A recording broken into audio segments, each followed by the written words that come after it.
desatada, como lo describe Sergio. Arturo, ¿a qué le temía la élite de la época? ¿A qué le temía la élite de la época de la Unidad Popular?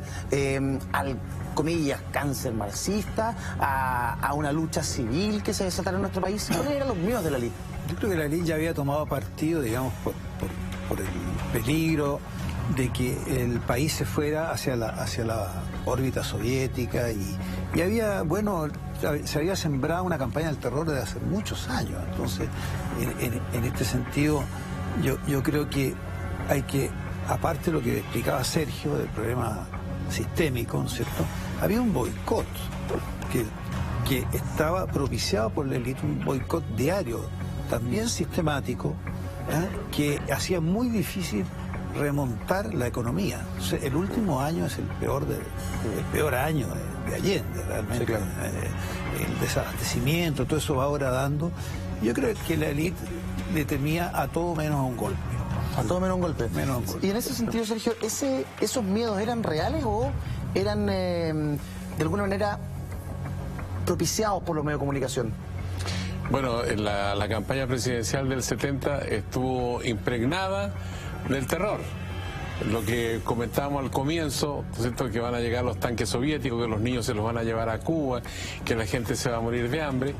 Y fue bastante curioso el fenómeno, porque esa campaña del terror fue tan potente, tan penetrante en la sociedad chilena, que los mismos que habían implementado esa campaña terminaron creyéndola, ¿no? ¿Y cómo se manifiesta eso? Por lo que ocurrió, por ejemplo, en el caso del Dani Edwards, que se va del país, ¿no?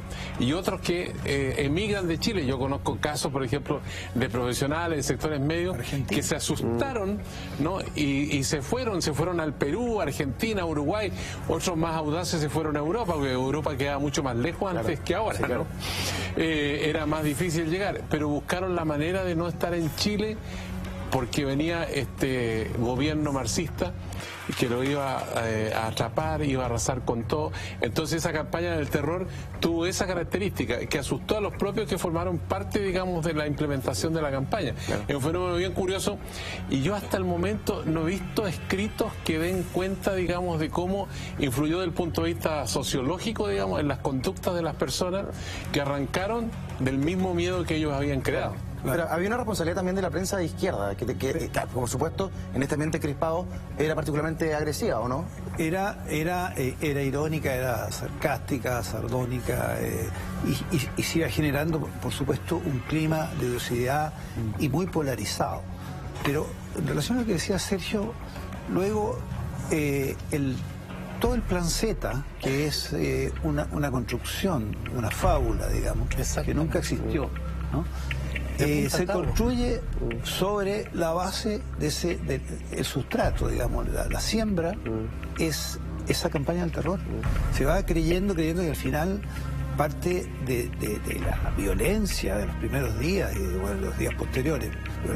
La violencia espontánea se explica en el miedo que existe al enemigo, a un enemigo que ya no se va a comer los niños crudos al desayuno, sino que te va a matar a ti, porque el plan Z está señalado que qué cantidad de personas va a perecer, ¿no? Esa fue una operación de inteligencia, claro. Fueron los servicios secretos de la Armada que produjeron este supuesto plan Z. E incluso se lo entregaron a un connotado historiador que se basó en este documento apócrifo, ¿no es cierto?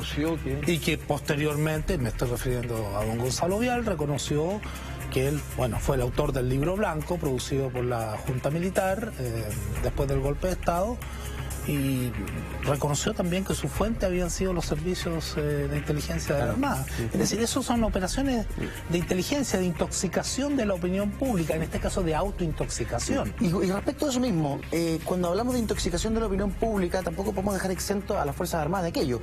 El ejército se comienza a contagiar, comienza a germinar la semilla golpista en el ejército a partir del ambiente que se genera desde los medios, ¿o no, Cristóbal? O sea, es que depende de dónde pongamos el foco de inicio, digamos. A ver... ¿O nace de ellos? Es que A ver, por un lado, esto es una cuestión que ya, como se ha dicho acá, se venía alargando de antes. Ya no, esto no es una cuestión nueva, y si lo miramos en una larga duración, de hecho, desde los años 20 con los militares reformistas en adelante, podemos hacer toda una especie de genealogía en un país de que, a pesar de que nosotros decimos que hoy muy institucionalizado, que aquí no ocurren los golpes de Estado, en la década de los 30, los 40 hubo intentos de golpe de Estado fallidos, otros que triunfaron, etcétera. No, Chile tiene su cuota bastante grande de este tipo de eventos a lo largo del siglo XX.